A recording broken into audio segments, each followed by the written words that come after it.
using some, I'd say, basic diagramming techniques, but they're not all that basic. I haven't been able to resolve my double screen problem, so I'm working on one screen. Can you tell me what you're seeing? Is it exercise 9 grammatical diagrams that displays on the screen? 9. Polikala. I'm going to jump over the first two. You might do well to keep the original text of, what's his name? Mounts' workbook handy, because I have reorganized the text to some extent. So essentially what we are trying to do is take the sentence and lay it out in a diagram that illustrates subject, verb, and then usually on the main line we would also put, if present, an indirect object and a direct object. Seldom are all four of those present, but if they are, that's what we would do generally. And then we would try to display what subordinate elements are modifying. So if we take this initial sentence, Hode Jesus, the de comes out because it's a conjoining conjunction. It goes separate. It's joining the entire sentence to something else. And then we've got our main body of this sentence is Ho Jesus, Jesus, apekrithe, answered, to doulo,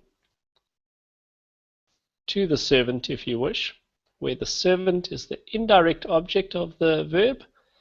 He is the one receiving the speech, but the direct object would be the speech itself. It's what Jesus says when he answers.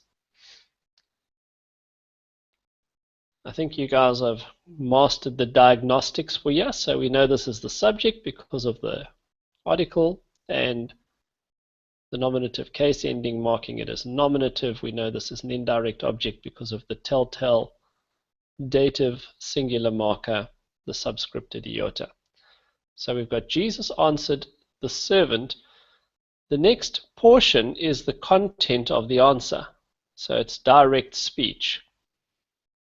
I've diagrammed it as being subordinate to apekrithe. It's actually the content of the answer. It is hai entolai tu theu pista kai agathai ukakai. So hai entolai, the commandments, is no verb present. In fact, what we have is three adjectives that stand in a predicate position, meaning we infer that they are joined to the subject hai entolai, the commandments, by asin, is or are. Then what you can see is tu theu, the genitive, is modifying hai entolai, the commandments. Which ones? God's ones, or whose ones if you wish.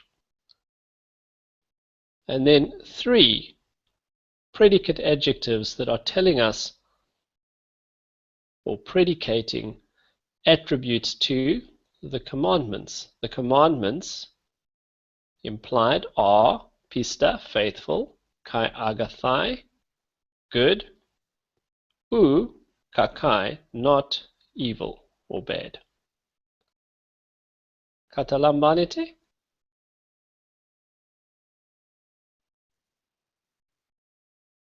Everyone still there? Okay, it's a very helpful tool, especially as sentences become complex, to try and lay out the grammatical relations of subordination and so forth. This is a simplified way. A lot of the more complicated ones will use a complex system of lines and markers to indicate specific relationships. We've not tried to do that. We've just tried to see the basic flow of the grammar here. Any questions?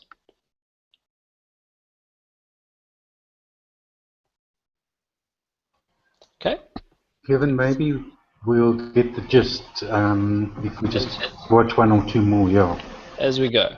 All right. So we take our next sentence. Now, often I will have reorganized the word order from what you would have seen in Mounts. I can only see Mounts by changing screens, so I can't check his word order. But anyway, hoi pane roi, the evil This is the subject, poneroi. We know it's masculine plural because we can see the distinctive oi ending. And this is nominative masculine plural, of course, as well. Hoi poneroi. Poneroi is an adjective, but there's no noun that it modifies. It has the article, so if an adjective has the article but does not modify another noun, then it functions as a noun. Hoi poneroi, the evil ones, the evil men. Ex elthon, departed or went out. All right, so that's our base sentence. We've got a subject and a verb. We have no indirect object and we have no direct object. The verb does not have either of those modifying it. So our base sentence is only subject and verb. The evil men went out. And by definition, you could put a full stop there and the sentence is complete. It makes sense. What we then have is two prepositional phrases, ente trite hemera, on the third day, and ek tu oiku, out of the house, which one? Tu theu, of God. Prepositional phrases almost always modify the verb.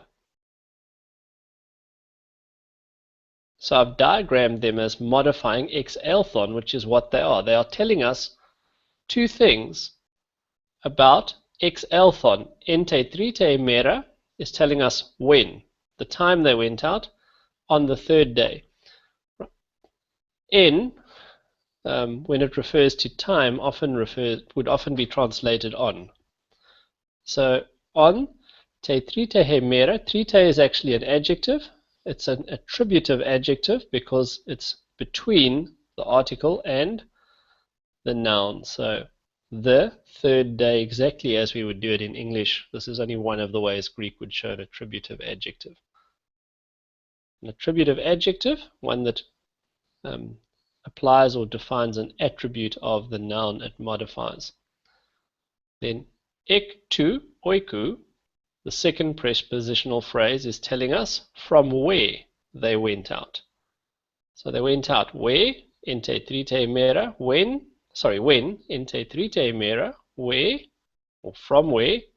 Ek tu oiku tu theu, from the house of God. Diagnostics, you should recognize the article and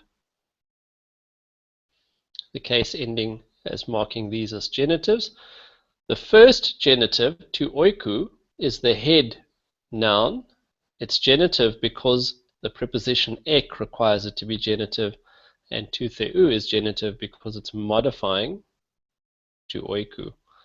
So went out of the house of God.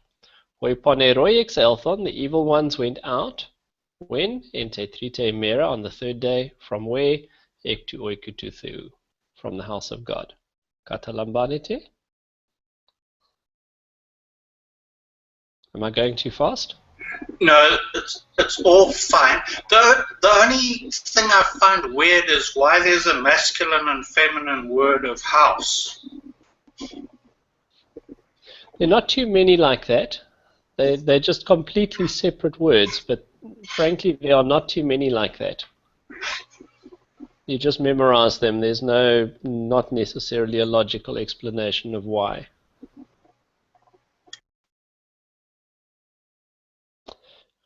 Okay, can I go to the next one?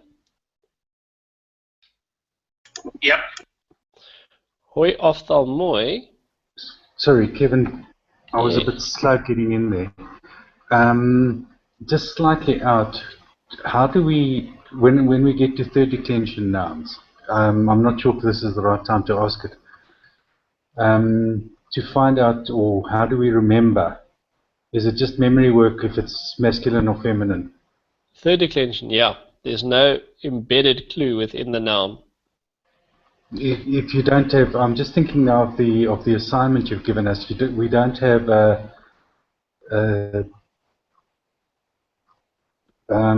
what's the word? To give us a lead on what it is. Okay, let me try and leave 10 minutes at the end of this session just to go and check what I gave you in the assignment. But the short answer is third declensions do not have any embedded indication of gender. So gender for any third declension noun has to be memorized. The only clue you get is if it's a mutt word that most of them are neuter. That's the only sort of... All of them are neuter. Right. Okay, so... Matos to is always neuter. Okay. Sorry Yeah. to chip in there. No problem. Yeah, I think what I found is the only way is you have to learn the lexicon form, and the article at the end tells you whether it's masculine, feminine, or neuter. That's right. With second and first declension nouns, there's a strong clue. It's not 100% reliable, but there's a strong clue that oiku, omicron marking it as second declension, it's going to be masculine or neuter. Emera, the alpha being diagnostic of the first declension ending here, strong clue it's going to be feminine. So that's not 100% reliable. There are exceptions. Hodos is feminine even though it's second declension, for instance. And there are some first declension forms that are masculine. But it's a very strong correlation between the omicron being masculine or neuter and the alpha first declension forms being feminine. But even there, it's a good idea to make sure that it is in fact the gender that you think by looking in the lexicon. When it comes to third declensions, you have to learn it. Now, that's in isolation. So if I give you a word in isolation like sarx, sarkos, the forms would be identical if it were masculine or feminine. So one learns that sarx, sarkos, hay, flesh.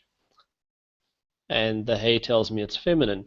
Now, in reality, if you see that word in a text, it is overwhelmingly likely that there would be an indication in context that it's feminine. The article might be present, which would immediately tell you its gender. Or it might have an adjective modifying it, and the adjective would agree with it in gender, and thus the adjective would tell you it's feminine. So, for instance, if we had trite sarki, if this was sarki and I had trite sarki and I knew trite is a feminine form, it would then tell me that sarki was also feminine. So when you learn things from a lexicon and a flashcard, there's nothing in the context that helps to disambiguate it. But when you see it in an actual text, it'll normally have some clear marker that'll allow you to recognize what gender it is. Not 100% of the time, but more often than not. All right. Sorry, are we using too much time here? No, that's fine. That's absolutely fine. In the assignment, we just given the one word. So what I've been doing is going back to the scriptures from Mark to see it in context, to be able to do it that way. Right. Let me open the assignment at the end of this hour session and have a look at what I've given you. I can't remember off the top of my head. Okay. No problema. Alright, so jumping to the next one. Hoi ophthalmoi. Mu is a genitive modifier of ophthalmoi. Tells me whose eyes. So hoi ophthalmoi, the eyes, mine. Epitus pistus is all we had. Hoi ophthalmoi mu, epitus pistus.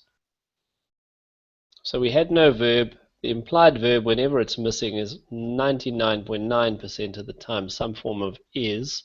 Here it would be aseen. Hoi ophthalmoi aseen. And I diagram epitus pistus because it's a prepositional phrase as being a modifier of the verb. Here it's implied. So it's telling me what my eyes are fixed on, essentially. The faithful. Tus pistus. The article tells me it's accusative masculine plural. Pistos is an adjective, pistos eon. It's accusative masculine plural. It has the article, but it is not modifying a noun. Therefore, it functions as a noun. So it's literally upon the faithful or upon the faithful ones. There are many contexts in which English will allow you to do the same thing. So it's no problem saying upon the faithful. English allows the same use of the adjective faithful as Greek does. Interesting comment about pistos. The adjective pistos can mean faithful or believing. So one has an active sense, one has a passive sense. So it's not wrong to take this as my eyes are epitus pistus upon the believers. That's another way of understanding the same usage.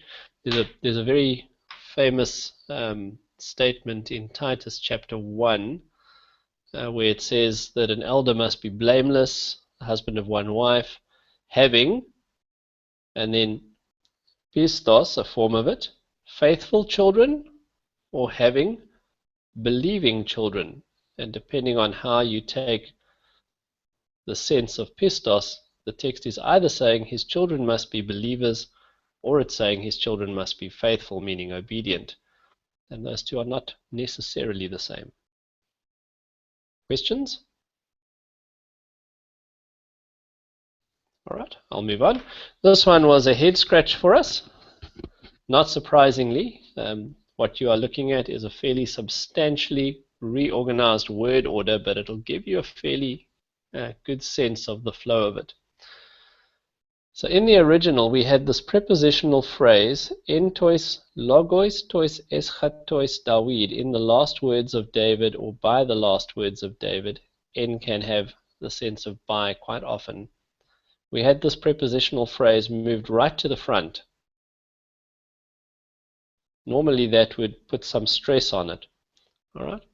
So we had by the last words of David, ha arithmos. Now, literally the number, but being used here to mean the numbering.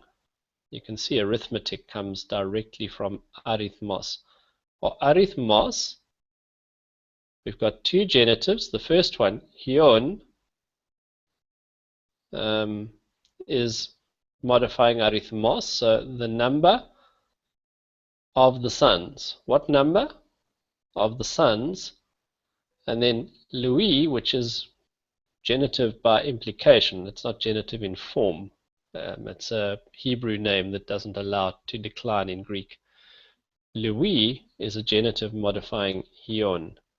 So ha'arithmos, hion, Louis, the numbering of the sons of Levi. All of that together is the subject, although the immediate subject is ha'arithmos. Estin is, in this case, supplied. It's not, sorry, present. Often it's left out, but in this case it was actually present.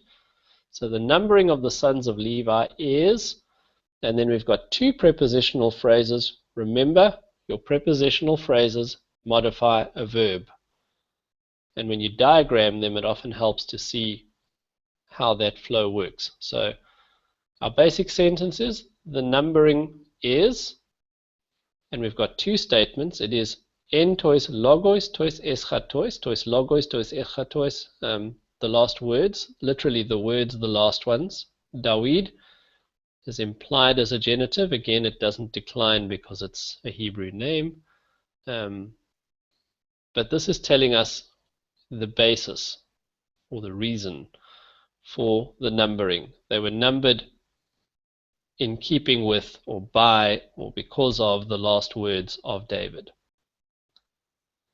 All right, and they were numbered apo, from, ekos aetes tus, from 20 years of age, kai epano, and above and older. So the numbering is by the last words of David, and it's of people 20 years and older. Questions, Craig? Is this one no longer a... Yeah, I've got everything except the present tense of the verb when Mounce translated it as past tense. It says were numbered. Mm. Yeah, the translation is based on the context, but you're given the sentence without context, so you're on a hiding to nothing to translate it as a past tense. So just given the text, it's natural to translate it as present. You know, the numbering of the sons of Levi is by the last words of David, and it's of people from 20 years and above. If you now take this and you stick it in a paragraph where it's clear that this happened 20 years ago from the vantage point of the author, you know, then it becomes a historical present tense and you render it that way. Okay. Now you would be on a hiding to nothing for that, so don't worry about it. 9:15, very strange here. Our main clause is essentially just egnon, egnon meaning I know or I have known. So for I have known that noon, anybody know what noon is? Whoa. Now. Now, it's an adverb and it's modifying the verb. So it is literally for now I know. That's the idea. For now I know, but it's a modifier telling me the time of the knowing. Hoti, that. Hoti is introducing direct speech. And then we've got, this was in a different position in the sentence, but su. So this is a sentence. Su, you, forbe, you fear.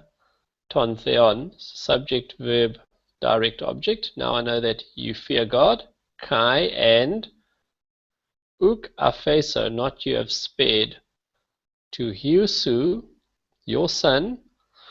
Alright, and in this case what I've done is I've diagrammed the adjective, the predicate adjective to agapetu, your beloved one, which is actually telling me something else about the son. So these two things tell me two things about the son that you haven't spared. He's your son and he's your beloved son. So he's your son and he is a much loved son. Ukafeso, to you have not spared the son. Su, your one. To agapetu, the beloved one. Dieme, dear with the accusative, means on account of me. So this is two statements about Su.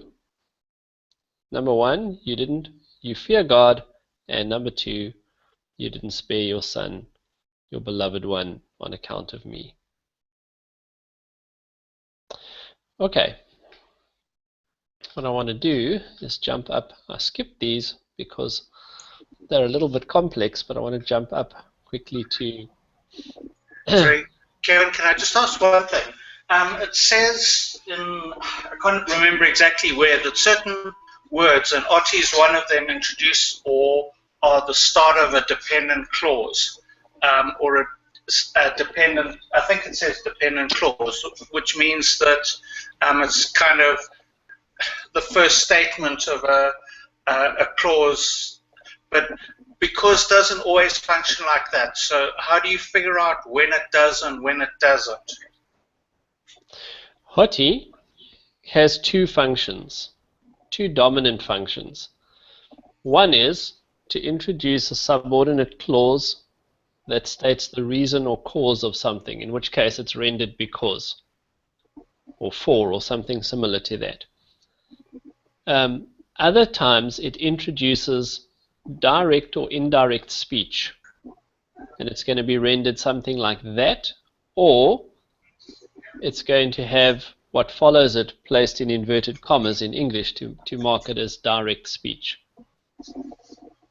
The only way to distinguish those two uses would be based on the logic and flow of the sentence. If the second clause is giving the reason for what's in the first clause, then we're going to translate it for or because. If what follows Hoti is the content of something that is said or known, then we're going to translate it that, or we're going to render what follows it as direct speech. So some grammarians will refer to what they call verbs of perception. Verbs of perception, not necessarily limited to what you see. They include any verb that refers to knowing something, saying something. So egnon would be a verb of perception, believing, etc. So Generally, if I have a verb of perception, he knows or he says something, then hoti is going to introduce direct or indirect speech, and we have to infer from context which it is. Sometimes that's very unclear, by the way. Sometimes you can toss a coin and decide whether you translate it. I know that you fear God, or now I know, open inverted commas, you fear God, and you have not spared your only son. If we don't have a verb of perception, then more often than not, hoti is going to introduce a dependent clause, which is giving the reason for what is known. Even when it introduces direct or indirect speech, it's still introducing a dependent clause, because the direct speech is dependent upon, Jesus said this, and then it tells you what he says, or something of that nature. Does that make sense? Is that too much information? It's probably more information than I was thinking, but it does make sense. All right, so when you've got hoti, look for some indication that what's being given is the content of an utterance or a thought. If that's the case, you're going to translate it as direct or indirect speech. Indirect, you translate hoti as that, or direct, you obviously translate it with inverted commas. If what precedes it is not indicating that it's going to give you the content of something that was said or thought or believed, then it's probably giving the reason for what goes before, and you translate it because. It's always introducing a dependent clause, though. By definition, a dependent clause cannot stand alone. So if I take this, for now I know that you fear God, right? That's what we got here. Nun gar ignon hoti su phobeiton theon. For now I know that you fear God. I cannot delete the first clause. Now I know. I can't have that you fear God stand alone. The moment something cannot stand alone, it's grammatically dependent on something else, and therefore it is a subordinate clause. So by its absolute nature, whether it means because or whether it means that, it can never stand alone. You couldn't have a sentence that says because you fear God without having something for which it's giving the reason, and you cannot have that you fear God without having something for which that is the content. So that's why it's a dependent clause, but which one it is depends on what the main verb is about. If it's about speech or knowledge, it's going to be indirect speech or direct speech, and if it's about something else, it's probably giving the reason. Okay, sorry for the too much information. Sorry, could we go back to that one again? Sorry, Kevin. No, go for it. Yeah. If you translated it as that because of me, and put it in the DMI earlier, would that be wrong? Get your sentence in a different order? And because of me did not spare your beloved son, would that be wrong? Are you asking about this one here? Let's get a... Yes. You're asking Just about the DMA? Yes. No. I'm just sort of, if I did a sentence structure and got it the wrong way, or another way to the way you've described it now. No, it wouldn't be wrong. Because in your sentence, so you're essentially saying, Nun gar ignon, for now I know, hoti that, su phobeiton theon, you fear God, kai, DME, an account of me, uk apheso, you have not spared ton, your yes. beloved son, right? Yes. So the DME is standing here. So now I know that you do not fear God, and DME, on account of me, uk apheso, you have not spared your only son. Is that where it was in the original? Quite possibly it was. If I translate that into English, now I know that you fear God and, comma, on account of me, comma, you did not spare your only son, your beloved one. So did not spare your beloved son. The sense is exactly right. What you must realize is that because of me is modifying did not spare. It's telling you the reason he did not spare his only son. So logically, DME gives you the reason for uk apheso. And that's why when I diagram it as subordinate to you did not spare. Actually, the one that's given in Mounts is the same word order as this. I just because of me, I put it in earlier instead of this word order. It's not wrong. And if DME preceded ukapheso in the Greek text, it would emphasize the prepositional phrase. All right. So logically, your prepositional phrases would come after the verb they modify. That's natural in Greek, it's natural in English as well. So your natural word order would have you did not spare whatever you didn't spare, direct object, followed by why you didn't spare it, DME, on account of me. But in both languages, English and Greek, you can move a prepositional phrase ahead of its verb. And if you do so, you typically emphasize it somewhat. So if the Greek said, and because of me you did not spare your only son, you should realize that the author is putting some emphasis on the because of me, which would fit the context pretty nicely. This is God speaking to Abraham after he was willing to give up Isaac, and really saying, now you fear me, and because of me you didn't withhold your only son. The emphasis would be appropriate. Okay. I mean, we see that exact same reality. Come on. See that exact same reality in the original word order of this one, where en tois logos tois escha tois David, in the last words of David, this was the very first clause, or the very first part of this statement. So we had one prepositional phrase, this one, first, then we had the subject and so forth, and we had the other prepositional phrase at the end. Well, this prepositional phrase being at the end is perfectly natural. That's where you expect to find it, after the verb. But this one being at the beginning is not natural. It's not totally unnatural, but it's not the default place you put it. So the fact that en tois logos tois escha tois David, by the last words of David, was right at the start of this statement leads me to think that that's particularly important. The numbering was according to David's instructions. What's the authority or the basis for this numbering? David gave the command. So that's where the stress falls when a prepositional phrase is displaced to stand in front of its verb. Eucharisto. Parakalo. All right, let's try this one, number 10. Ho anthropos. I put the ellipsis points to show that agathos was in between here. It was actually ho agathos anthropos. So Greek can have an attributive adjective either by putting it between the article and the noun, or by duplicating the article if it follows. I think you know that. So ho anthropos, the man, ekbale, casts out, agatha, good things. And we've got the parallel kai, ho anthropos, ekbale, ponera, evil things. So we've essentially got parallelism with two opposite statements being made about the man.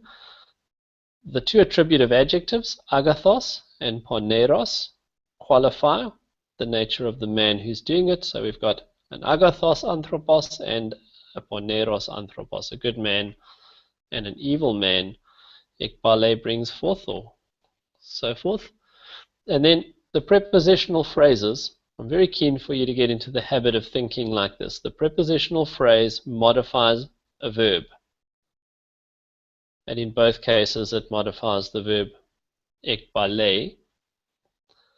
So out of the treasure, so the good, to agathu, thesauru, attributive adjective, the good treasure, and ektu, poneru, thesauru, the evil treasure. Agatha and ponera are both attributive adjectives. Not attributive. They're both substantival. They're being used as if they were nouns. Normally, the article is present, but not always. So it's pretty clear here that they stand for good things and evil things that are brought out of the treasure room. Okay. Would it be expected for us to put in things, the word things? No. No, because English has the same ability to allow the adjective to stand, to be Substantive. yeah. So Good enough. if we say in English, the good man brings forth good out of the good treasure, we understand that the good he brings out is good things. Good enough. Yeah. So English, in many cases, not all, but in many cases, English will allow you to translate a substantival adjective with an English substantival adjective. It's not wrong to put the things in, though. All right. So yeah, we got another one. Esmen poema. Esmen is the verb. There's no subject. The subject is we. It's embedded in the verb. But there's no expressed subject standing to the left. Poema, workmanship. So we are workmanship. The genitive autu, telling me whose workmanship we are. We are his workmanship. Tisthentes is a participle. That's a verbal adjective. So think of it mostly as a verb for now. So it's we are his workmanship, and it means having been created. Tisthentes, having been created. And now it functions as a verb. It's got two prepositional phrases, en Christo Jesu and epi ergois, modifying the verbal part of this thing. So the created. Created, how or where? In Christ Jesus. Epi ergois, agathois, good ones, for works, good ones, is giving me the purpose. So we are his workmanship, created where or how? In or by Christ Jesus. For what purpose? For good works. Hois is a relative pronoun. It's developing the works. So it's in which. Hotheos, now we've got a new clause. God prepared in advance. So which God prepared in advance in order that we should walk. And again, our prepositional phrase modifies a verb. In this case, it's the we should walk, peripatesomen, in them. So we should walk in them. So we are his workmanship, having been created. Two statements about the created. It's in Christ Jesus and it's for good works. And then the relative clause, developing the good works. More information about the good works. God prepared them in advance. And his purpose was that we should walk in them. I will probably leave the diagramming there as a layout of sentences. I hope it doesn't confuse you further. Any questions, comments? All right. This was very good, Kevin. That's what I can say. I think this will be very helpful for everyone. Thank you. Okay, I see I've got 20 minutes left, so I want to try something here. Let me quickly share my screen again and do something different with you. I'll show you how we go about that, because sometimes the value of the exercise is actually seeing how it is done.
Hi everyone, can you hear me again? I can hear you. Okay. I'm not sure how long I was gone. I actually didn't realize immediately that it had dropped. Okay, so I want to share screen again. Sorry about that.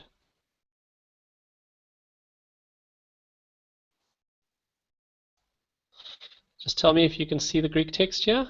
It should say untitled sentence diagram at the top, which I'm about to make exercise 9.7. Can you guys see that? Yes.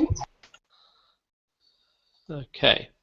All right, so what I want to show you quickly is how we go about this. We've got a sentence that says, Rusetai, he will rescue, me, Kyrios, the Lord, apo, from, pantos, every, ergu poneru, work, evil one, kai sose, it will save, eis, ten basileia, now two, into the kingdom of him, the heavenly one. So essentially I want to just show you what I've done with this in order to create the diagrams. So we start and we look for our main sentence. So Rusetai, he will rescue, as you forgot, me, Kyrios. So I'm going to start by looking for a baseline. I'll put it there. And now I'm going to look for a subject.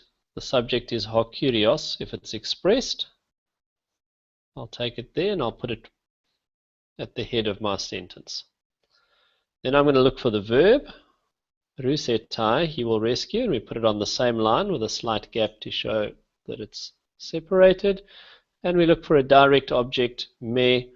I would also look for an indirect object. There isn't one. If there were one, I might have put it on the main line as well. All right, so that's our basic sentence. It's going to say, the Lord will rescue me, following standard English word order. Subject, verb, direct object. So the Lord will rescue me. Then we've got a preposition, apo, pantos. Let's get rid of the footnote. Apo, pantos, ergu, poneru. Kai, so then I'm going to have a second sentence. So this is part of a new sentence for now. I'm just going to hide it there. Right, so apo is a prepositional phrase. Part of a prepositional phrase, it's apo. And the noun that goes with apo is ergu. So apo ergu becomes, no man, go away, becomes my main prepositional phrase. Prepositional phrases modify verbs. So I'm going to put it subordinate to rusetai, and I'm going to indent it slightly to show that it's subordinate. Okay? Pantos is an adjective. It's modifying the noun ergu. So I'll put it slightly to the left, to the right of ergu. And poneru is exactly the same.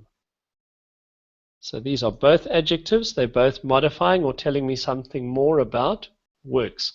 So it says, the Lord will rescue me from work. Which ones? Everyone that's evil. So from every evil work. Then we've got a second clause. It's introduced by Kai. I'll put the conjunction separate because it introduces a new thought. I'll have another baseline quickly. All right, and now we're going to look for a subject expressed. There isn't one. The implied subject is that's still the Lord. So he is still the subject, but it's not stated. I want to show that it's still the Lord doing something, so I'll put this more or less parallel to that. He will save. Just give me 1 second. Okay, you all still there? No.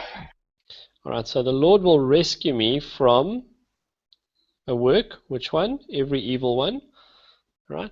And he will save, whether he is still implied, carried forward. Who? There's no direct object. These accusatives, ten basilean, and that the accusatives are part of the prepositional phrase. Right, so there's no direct object. Me is implied again, but it's not stated. All right, eis ten basilean.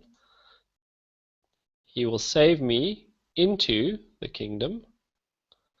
The prepositional phrase modifies the verb. So I'm going to diagram it subordinate to so say. He will save me into the kingdom. Which kingdom? The genitive is modifying kingdom. Here's one. Here we've got an attributive adjective. The kingdom. Here's one. The heavenly one. The attributive adjective is also modifying Basilean kingdom. All right. Come on. Line up nicely, man. All right, and there's my diagram. If I wanted,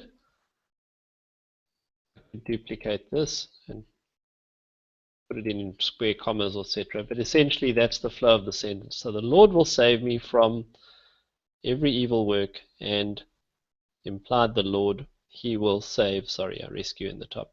Implied is still me into the kingdom. Which one? His heavenly one. So that's the process. I hope that is helpful. You look for subject, then verb, then object, put them on a main line, and then you try and understand what is modifying what in the remaining flow of the sentence. Okay, let's come out of there. Okay, Bert, you asked about the assignment. Just let me open that quickly.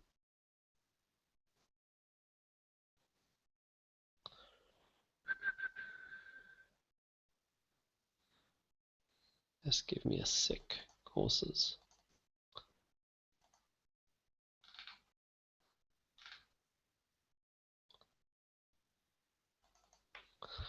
This is assignment 1, right? That's right, Kevin. Okay, just again share. Let me see if I've got the right one open here.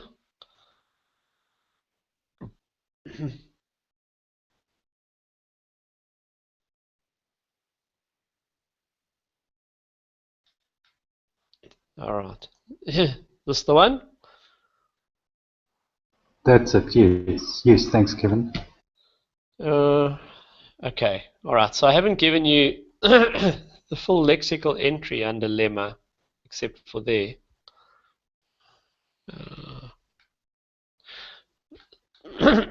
So the expectation is that you would go into the lexicon and you'd look up pass, and what you'd find is that it is pass, passa, on.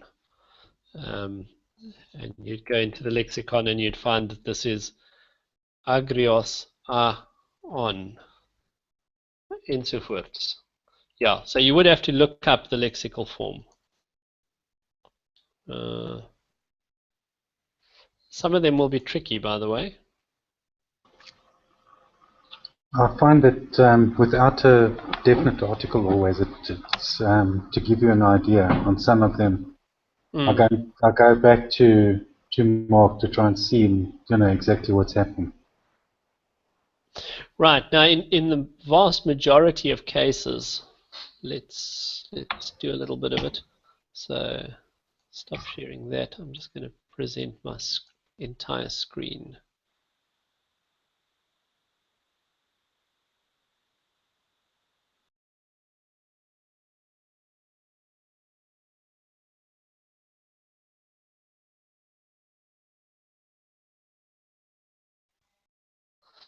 Okay, I thought I was doing something wrong, but it seems like every time I try and present entire screen, I get kicked out of.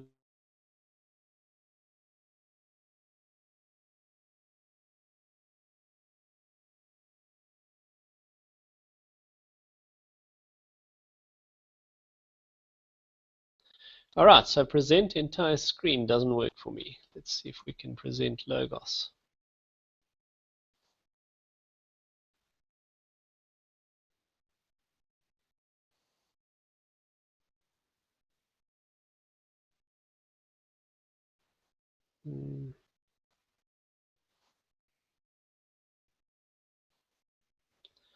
Are you seeing Logos? You seeing the Greek text?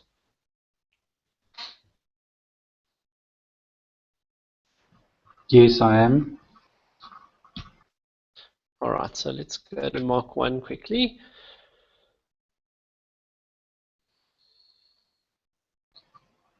while I see your highlighting or so on, I'll try to find out if there's a way of automatically showing case endings and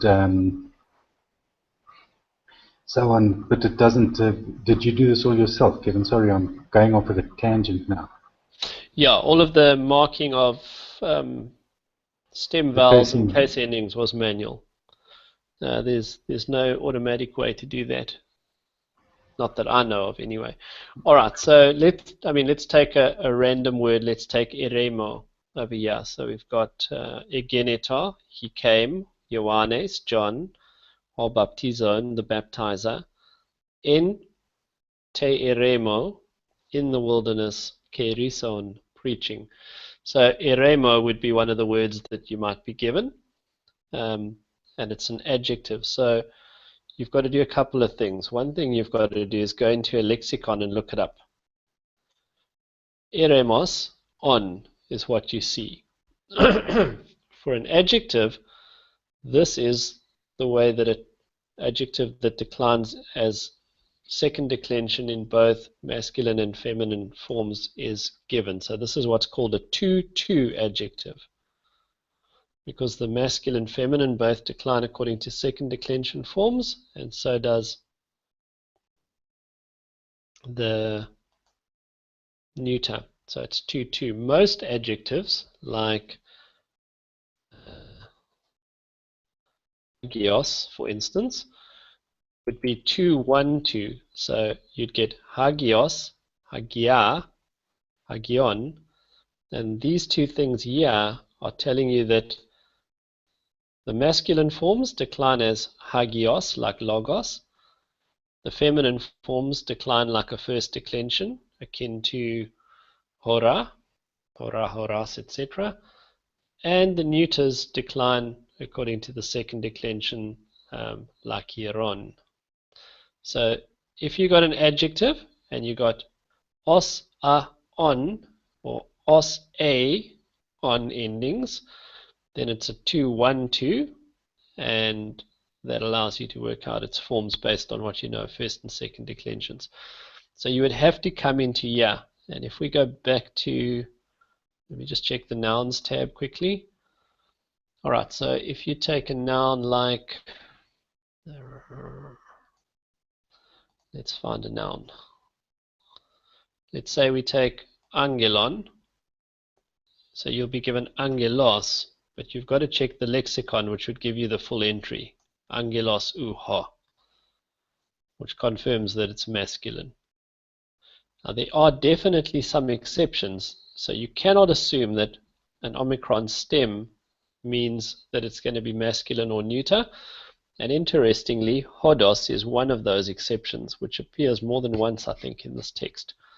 So tein hodon, there's a red flag here. The article is feminine. You look at hodon and you think it's going to be neuter or masculine because it looks second declension. It is second declension.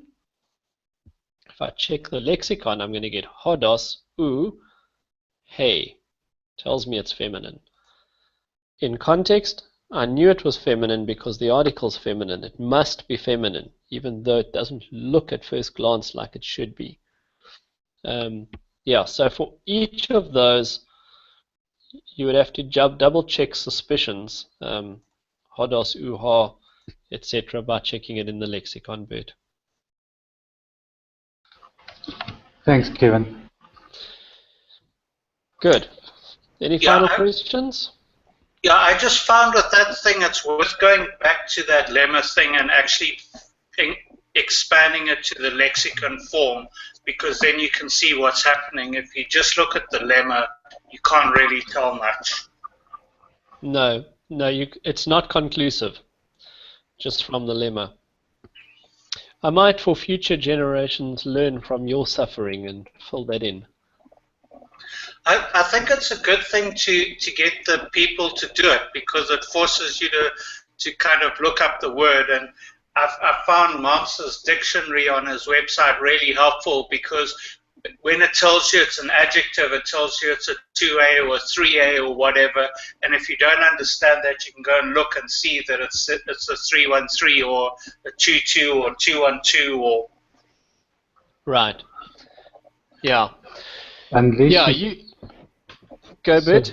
unless you spend 3 days trying to work out Afisen or Aphesis, and you look it up in BDAG and get the whole thing wrong. It takes you 3 days to realize you didn't understand the genitive wasn't quite what you thought it was.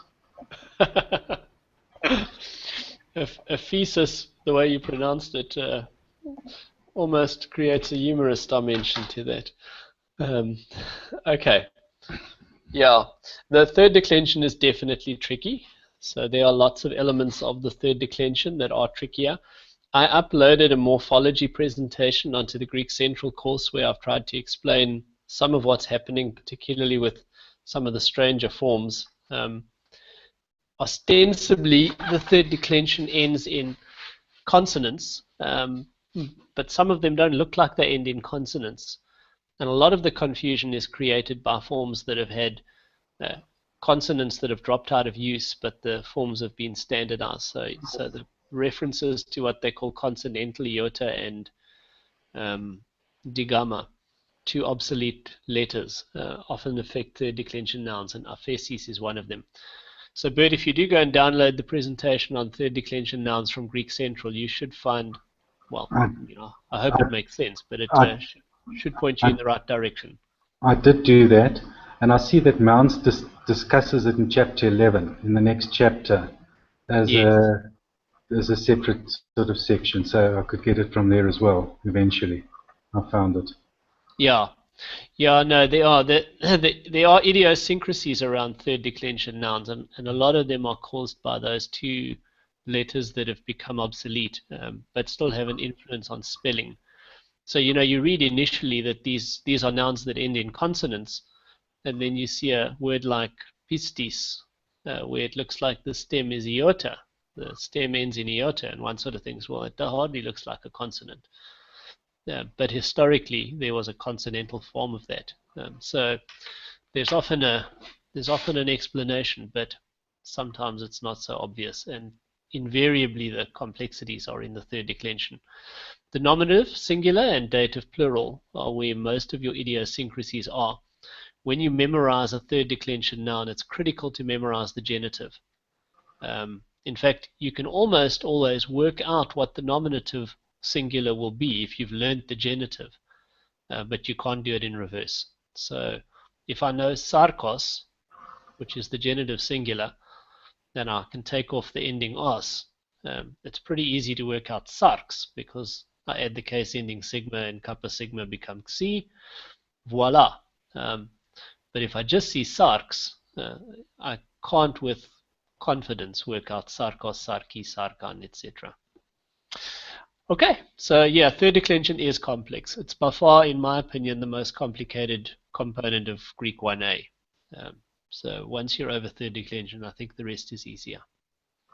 I need to run. I've got school runs to do, so bless you guys. Have a good day at work. Holler on the forum if you've got more questions. Cheers, everyone. Eros. Thank you. Thank